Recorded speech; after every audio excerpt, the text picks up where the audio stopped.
Evelyn Carter believed in control. Control over markets, control over risk, control over loss. That belief had protected her for decades, ever since the day she lost her younger brother and decided attachment was dangerous. Then one night, she broke her own rule. She brought two homeless boys into her life. She thought she was giving them safety, education, power, a future. What she didn't realize was that one day, those same boys would grow strong enough to question the very system that made her powerful. And when they did, it wouldn't just threaten her company. It would force her to confront the one thing she had avoided her entire life: responsibility. Evelyn Carter had built her empire on precision. At 48, she stood at the helm of one of Manhattan's most formidable logistics AI corporations, a company that quietly powered supply chains across North America. Investors described her as visionary. Business magazines called her relentless. Employees saw her as disciplined and distant in equal measure. In photographs, she appeared composed, always framed by glass conference walls and skyline backdrops, as if she belonged more to architecture than to ordinary life. Her mornings began before sunrise. A controlled routine unfolded with mechanical certainty: black coffee measured to the gram, international market reports reviewed in silence, treadmill miles logged without distraction. Her penthouse overlooked the Hudson, where the city stirred in restless motion.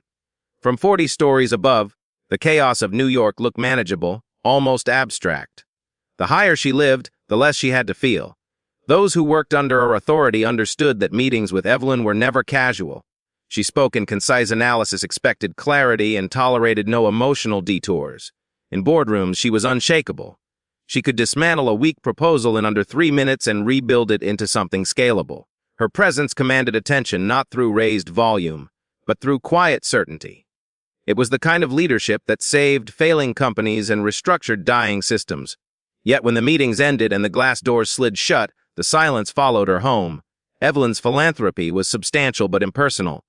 She funded educational initiatives, addiction recovery centers, and housing grants in urban neighborhoods, signing checks large enough to attract press releases but small enough to avoid interviews. Her assistants managed every donation. She preferred impact without proximity. She told herself this was efficiency, not avoidance. The truth traced back decades to a lake in upstate New York and a summer afternoon she replayed more often than she admitted. Mason, her younger brother, had been 11. She had been 16 and impatient. A moment of distraction, a missed warning, a slip on wet wood. The details blurred with time, but the outcome never softened. Mason never came home. Evelyn carried the belief like a scar beneath tailored suits: attachment leads to loss. Love invites catastrophe. Control is the only protection. Sleep rarely came easily. The city lights blinking beyond her bedroom windows mirrored the wakefulness she refused to name. On nights when rain pressed against the glass, memory pressed harder. She would stand barefoot near the window, watching droplets race downward, wondering if regret ever diluted with success. It never did. Holidays passed quietly. Invitations declined. Romantic interests kept at professional distance. Family gatherings reduced to polite, brief appearances. She convinced herself that solitude was strength. The narrative held firm for years. She had conquered an industry because she refused to be distracted by sentiment. Still, something hollow echoed inside the vastness of her penthouse. The rooms were expansive, meticulously designed, and permanently orderly. No photographs lined the hallways except one formal portrait from a corporate gala. No laughter lingered in the kitchen. No unpredictable warmth disrupted the air. Evelyn Carter had saved thousands of companies from collapse. She had rescued systems on the brink of failure. Yet she refused to rescue herself from loneliness. One late evening, after a shareholders' dinner stretched longer than expected, she stepped out of her town car in front of her corporate tower. The sky had opened without warning, rain cascading down the steel and glass facade. Assistants hurried ahead. Security held umbrellas steady. Evelyn paused just briefly as thunder rolled between skyscrapers. Something beyond the glow of the lobby lights shifted her attention. Beneath the building's awning, partially shielded from the rain, stood two small figures, thin, soaked, and trembling against the wind. For the first time in years, Evelyn did not move forward automatically. She stood still, watching them as the rain continued to fall. The rain came down in relentless sheets, turning the sidewalks of Midtown Manhattan into rivers of reflected light. Beneath the overhang of Evelyn Carter's corporate tower stood two boys who did not belong to the symmetry of steel and glass. They were soaked despite their effort to stay dry, pressed close to the building's edge, as if proximity alone could offer protection. from inside the tinted backseat of her car. Evelyn observed them through a pane of darkened glass, her expression unreadable, her thoughts unexpectedly unsettled. Liam Brooks, 14, stood slightly in front of his younger brother, angling his body as a shield against the wind. His posture carried a tension that did not match his age. His clothes were clean but worn, sneakers thinning at the soles. His eyes scanned constantly, measuring exits, evaluating threats, calculating risks. Years inside a system that promised safety but delivered separation had sharpened him. When their mother died from an opioid overdose in a cramped apartment in Queens, Liam learned two truths quickly: adults made promises they did not keep, and institutions valued procedure over people. Noah Brooks, 9, leaned against his brother's side, smaller, quieter, with a softness that had not yet been hardened by disappointment. His dark hair clung to his forehead, rainwater tracing pale lines down his face. Every few moments he coughed into his sleeve, a dry, persistent sound that seemed swallowed by the storm. His body trembled not only from cold but from exhaustion. The foster system had tried to separate them twice. Liam had run both times. Sleeping in bus stations and all-night diners became preferable to losing Noah.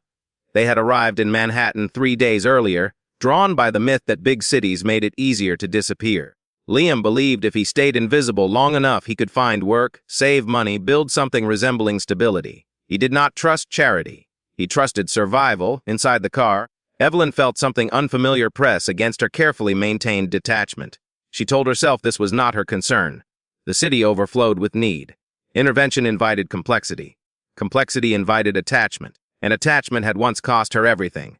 Her driver waited for instruction. Security glanced back toward her window. She could leave. The lobby doors were only steps away. Instead, she kept watching. She noticed the way Liam subtly shifted to block a gust of wind from reaching Noah. She noticed Noah's cough linger longer than it should. She noticed with unexpected clarity that neither boy looked up to beg.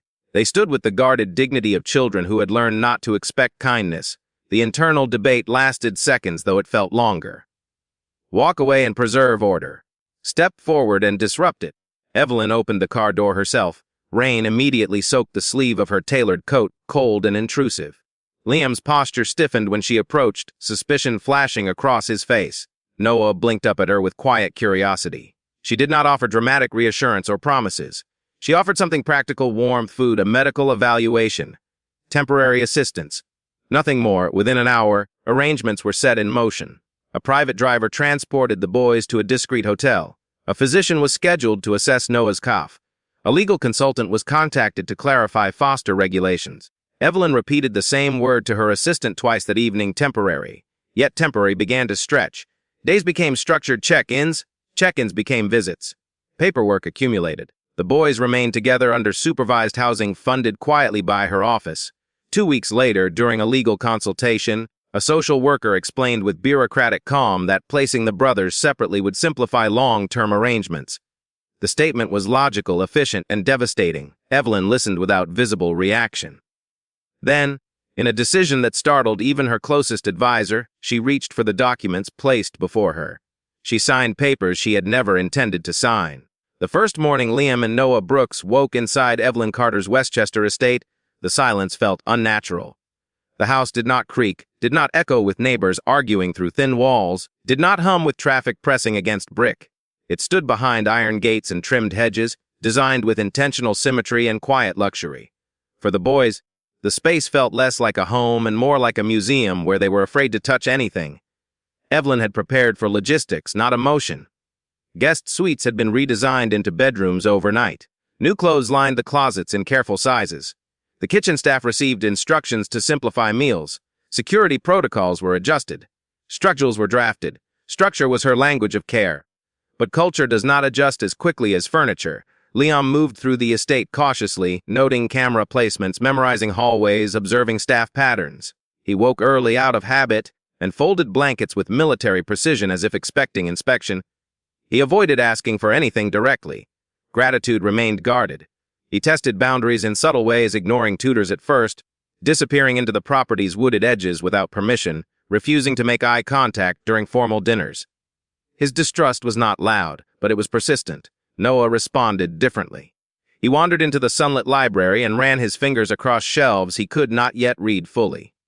He lingered in the kitchen to watch meals being prepared. He began sleeping through the night for the first time in months. Still, his cough remained, sometimes surfacing in the quiet of evening like a reminder that stability was still fragile. Evelyn found herself unsettled by the unpredictability of caregiving. She could negotiate billion-dollar contracts without hesitation, yet she hesitated outside a closed bedroom door when Noah's cough lingered too long. She hired private tutors to accelerate academic gaps, therapists to ease trauma, and additional security to monitor safety discreetly. Efficiency remained her instinct. If there was a problem, she solved it with resources. The media eventually noticed. Headlines speculated about image rehabilitation and calculated philanthropy. Commentators questioned her motives. Some praised her generosity. Others framed it as strategic branding. Her board expressed concern about risk exposure and potential distraction from leadership priorities. Evelyn responded with calm assurance that her personal life did not alter quarterly performance. Outwardly, she remained composed. Privately, something quieter was shifting. One winter night, Noah developed a high fever that refused to break. Doctors assured her it was manageable, likely an infection exacerbated by stress and previous neglect. Still, Evelyn stayed seated beside his bed long after medical staff had left. She monitored his breathing, adjusted blankets, and listened to the soft rhythm of his sleep. For the first time in years, she allowed herself to remain present without agenda. When dawn light filtered through the curtains, she realized she had not checked her phone once. She had intended to offer stability, not motherhood. Yet she began rearranging business trips to attend school assemblies unnoticed in the back row. She shortened international visits to return before weekends. Small choices accumulated quietly. At the request of a well-meaning publicist, a family portrait was scheduled. The image captured Evelyn standing straight back between Liam and Noah, all three dressed formally, none entirely comfortable. The frame was placed in the hallway near the staircase. It felt staged yet undeniable. Years moved forward with subtle transformation. The boys grew taller. Their voices deepened. The estate, once echoing, carried new rhythms, footsteps, muted laughter, academic debates overheard from study rooms. On Liam's 18th birthday, a formal gathering was held in the mansion's grand dining hall. Guests praised opportunity and resilience. Evelyn watched from the head of the table, expecting pride. Instead, she noticed something else in Liam's expression as he surveyed the empire surrounding him. It was not gratitude. It was calculation, and beneath it, questions she had not prepared to answer. 8 years altered the visible landscape of their lives, but not the invisible currents beneath it. Manhattan no longer felt like a place of survival for Liam Brooks. It became a place of analysis. At 22, he studied political economics at Columbia University, where glass lecture halls overlooked neighborhoods layered with both opportunity and memory. Professors praised his precision. His essays carried the weight of lived experience disguised as academic detachment. Classmates saw him as disciplined, sometimes distant. Few knew how intimately he understood the policies they debated. Noah Brooks, now 17, attended an elite preparatory school in Westchester. He developed a quiet reputation for his artwork, large canvases layered with abstract cityscapes and fractured skylines.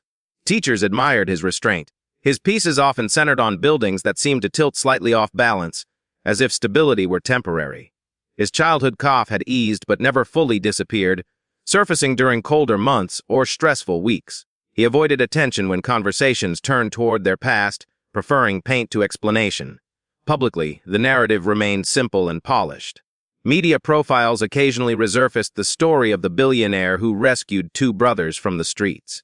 The phrase carried a tone of triumph, as if transformation were clean and complete. Evelyn Carter continued leading her corporation with measured authority. Under her direction, the company expanded into infrastructure optimization and urban redevelopment analytics. Shareholders celebrated growth curves. Philanthropic reports highlighted scholarship programs funded in the brothers' names. Privately, something less visible was forming. During a research seminar on urban displacement, Liam examined historical redevelopment patterns in New York. A case study drew his attention, a large-scale acquisition nearly a decade earlier that enabled luxury redevelopment across several low-income blocks in Queens. The data revealed accelerated evictions following predictive zoning recommendations provided by a private logistics analytics firm. The firm's name was one he knew intimately. Evelyn's company had optimized transit and supply chains for the project, increasing efficiency and investor returns. The numbers did not accuse directly. They suggested alignment. Profit had intersected with displacement. Entire neighborhoods had shifted in the name of progress, Liam cross-referenced timelines quietly, tracing corporate filings and city permits. The more he examined the chain of decisions, the clearer the pattern became. The redevelopment zone overlapped with the very borough where he and Noah had once shared a cramped apartment with their mother. The system that later saved them had once accelerated forces that destabilized families like theirs. He did not approach Evelyn with accusation. Instead, he began drafting investigative research papers under a pseudonym, framing them as broader critiques of corporate influence on urban housing policy. His writing was methodical, supported by data, careful not to slip into personal narrative. Professors encouraged publication. Noah sensed the shift before Evelyn did. He noticed Liam spending longer nights in the study, eyes scanning spreadsheets rather than textbooks. He recognized the tension in his brother's silence during family dinners. Loyalty to Evelyn coexisted with unease about the implications of Liam's findings. Noah feared confrontation not because he doubted the truth, but because he understood what it might cost. Evelyn remained unaware of the full scope of Liam's research. Yet she began sensing emotional distance in subtle ways, shorter replies, postponed visits, a guarded expression when business headlines surfaced. She attributed it to independence, to adulthood, to the natural drift of growing sons. Then, one autumn afternoon, an email arrived in Liam's university inbox from a national investigative journalist requesting confirmation of research linked to his pseudonym. What Liam had compiled was no longer theoretical, and what he chose to share next could shake the empire that had once taken him in. The exposé broke on a quiet Monday morning, timed precisely for maximum disruption. By noon, every major financial outlet carried variations of the same headline: a celebrated tech empire had quietly accelerated housing displacement through predictive redevelopment analytics. Charts, timelines, and archived filings filled the screen behind commentators who spoke in measured but unmistakable tones. The story did not accuse Evelyn Carter of criminal wrongdoing. It did something far more destabilizing. It questioned her moral architecture. Within hours, the company stock dipped sharply. Investors demanded clarification. Analysts debated liability exposure.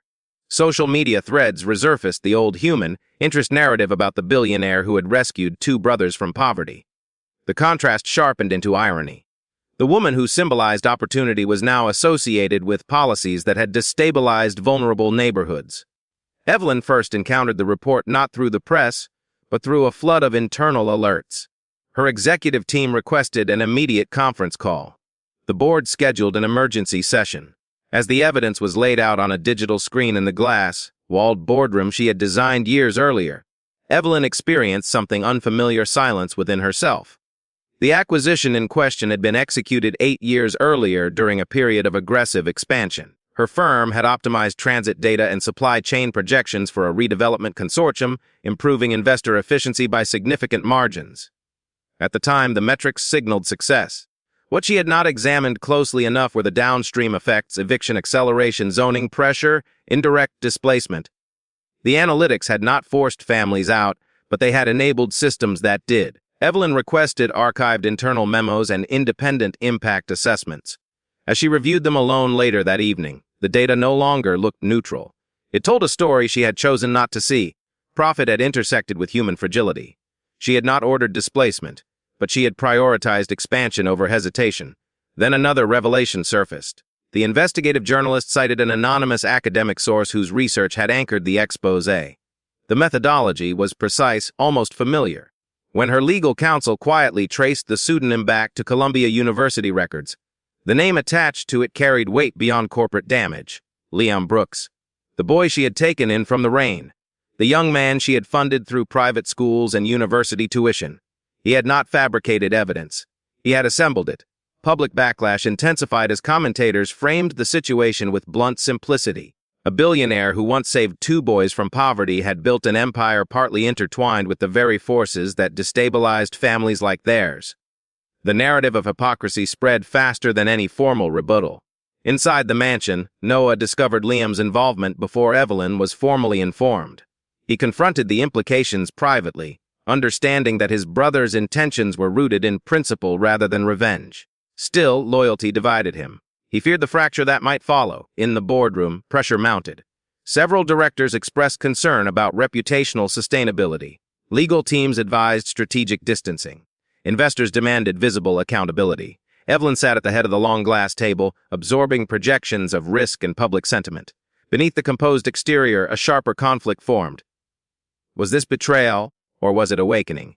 Had she truly transformed the boys' lives, or had she given them the tools to challenge her blind spots? By late evening, the board scheduled an emergency vote. The agenda was concise. Whether Evelyn Carter would remain CEO of the company she built from nothing was no longer certain. The vote concluded without drama.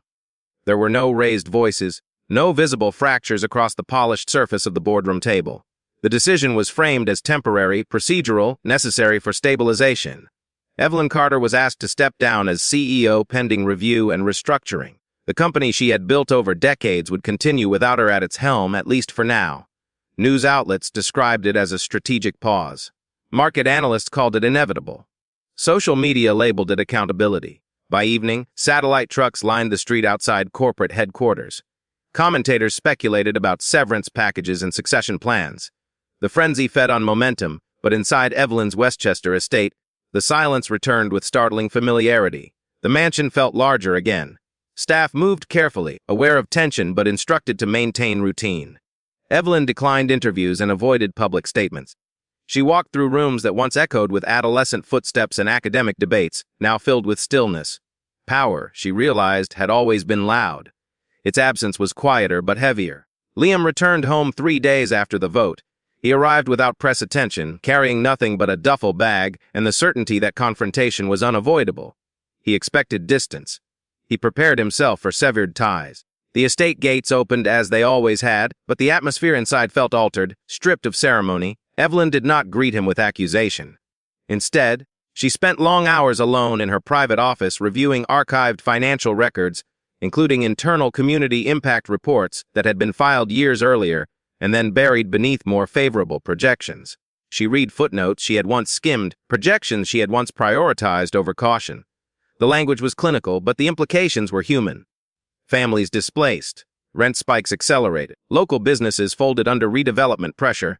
For the first time, she did not defend the decisions instinctively. She recognized the pattern clearly.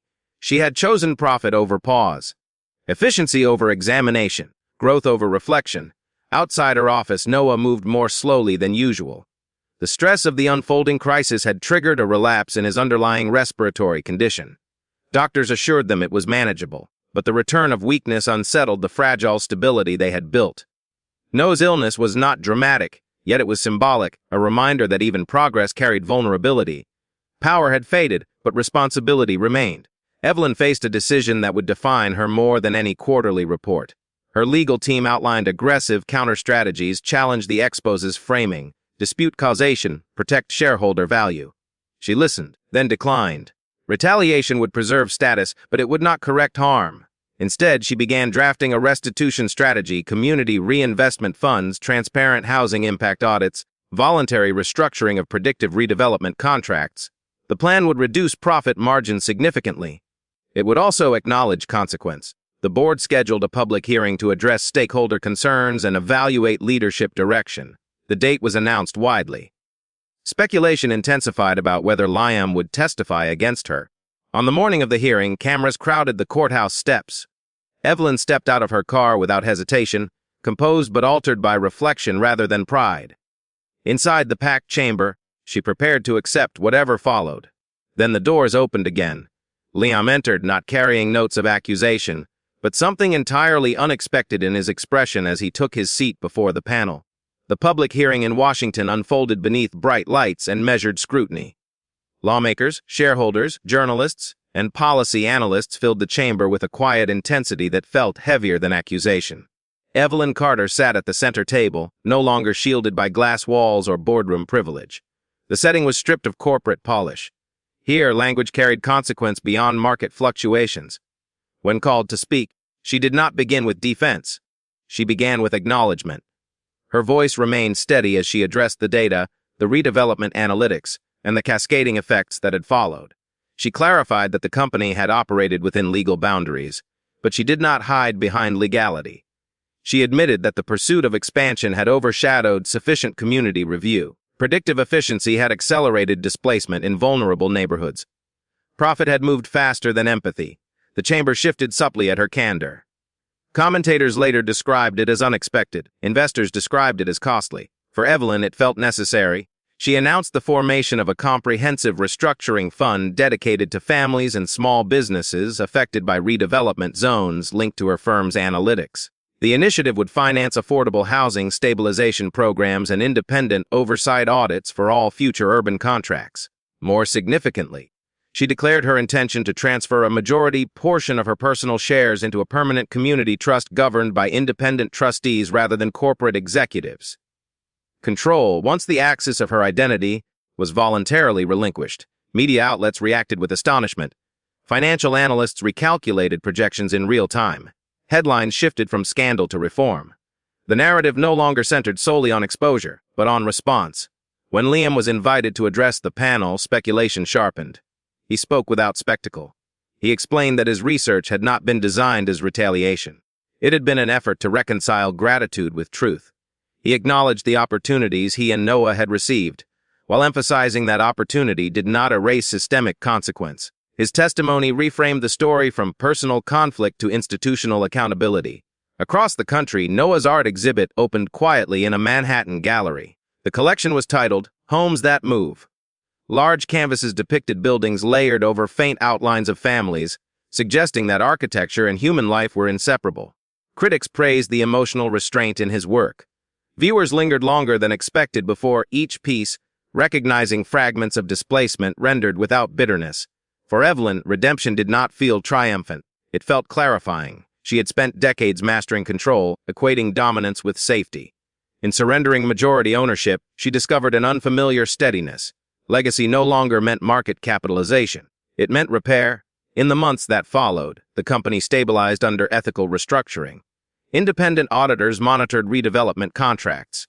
Share prices recovered gradually, though more modestly than before. Evelyn accepted a reduced advisory role, choosing influence without absolute authority. At home, the atmosphere shifted toward cautious peace. Conversations carried more transparency. The distance that once threatened fracture softened into mutual understanding. Then, one quiet evening months later, as autumn settled over Westchester, Evelyn's phone rang from an unfamiliar hospital number. The voice on the other end delivered news that altered the rhythm of everything once again. The hospital room overlooked the Hudson, though the view felt distant and irrelevant against the steady rhythm of medical monitors. Noah's condition, while serious, was treatable. Stress had aggravated an underlying autoimmune complication doctors had been quietly monitoring for years. It was not catastrophic, but it demanded attention, patience, and time. The kind of time that could not be outsourced or delegated. Evelyn Carter remained beside his bed long after physicians completed their explanations. She listened carefully to treatment plans and recovery projections, absorbing each detail with the same focus she once reserved for earnings reports. Yet this focus felt different. There were no investors waiting for updates, no analysts calculating risk. There was only the steady rise and fall of Noah's breathing and the fragile reassurance that he would recover if given consistency and care. Liam deferred his law school admission without hesitation. Official statements framed it as a gap year for research, but the decision was personal. He stayed close to home, managing schedules, coordinating with specialists, and quietly stabilizing daily routines. The mansion that once symbolized corporate dominance softened into something quieter. Boardroom calls were replaced by shared meals prepared without staff. Legal documents gave way to handwritten calendars pinned to the kitchen wall. Evenings unfolded without urgency. Evelyn learned the subtle rhythms of domestic life she had once avoided. She noticed how Noah's energy returned gradually, how Liam's guarded posture relaxed in moments of unobserved laughter. The estate no longer echoed with isolation, it carried conversation and deliberate stillness. In those quiet weeks, Evelyn confronted the belief that had shaped her for decades. Attachment leads to loss. It had guided her decisions after Mason's death, reinforcing the illusion that distance equaled safety. Watching Noah recover, she understood something she had resisted for years. Love carried risk, but it also carried repair. Avoiding connection had not protected her from pain, it had prolonged it. The empire she built no longer defined her identity.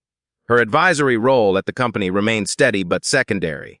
Instead, she directed her focus toward a national housing reform initiative named after Mason Carter, designed to integrate predictive analytics with ethical oversight. The program funded community impact reviews before redevelopment approvals, ensuring data would serve families rather than displace them. It was not restitution alone, it was structural change. The press covered the initiative respectfully, though without the spectacle of previous controversies. For Evelyn, publicity was no longer the measure of success. Impact was. One afternoon, as Noah prepared to leave the hospital after weeks of treatment, a nurse offered to take a photo. The earlier formal portrait that once hung stiffly in the hallway had already been removed. In its place, Evelyn chose a candid image captured in that hospital room, Liam leaning casually against the bed, Noah amid laughter despite lingering fatigue. Evelyn seated close, not composed but present. The photograph held no performance, only connection. She had believed she saved them on a rain-soaked night years ago. In truth, they had dismantled the walls she built to survive. The ending was not flawless. Health required monitoring. Corporate reform demanded vigilance. Relationships required continued honesty. Yet the resolution felt earned rather than idealized. Love over legacy. Presence over power. For the first time in her life, Evelyn Carter no longer feared losing everything, because she had finally learned what everything truly meant. If this story stayed with you, if it reminded you of a choice you once made or a truth you once avoided, stay connected to this space. Stories like this aren't about headlines, they're about the quiet decisions that shape who we become. Share it with someone who believes it's never too late to change, and follow along for more stories that don't just entertain, but ask something deeper of us. Evelyn believed that protecting her heart would protect her from loss, but in the end, it was love that forced her to grow. So here's the question. If someone you helped one day challenged you publicly, and they were right, would you see it as betrayal, or as the greatest gift they could have given you? I'd really like to know what you think.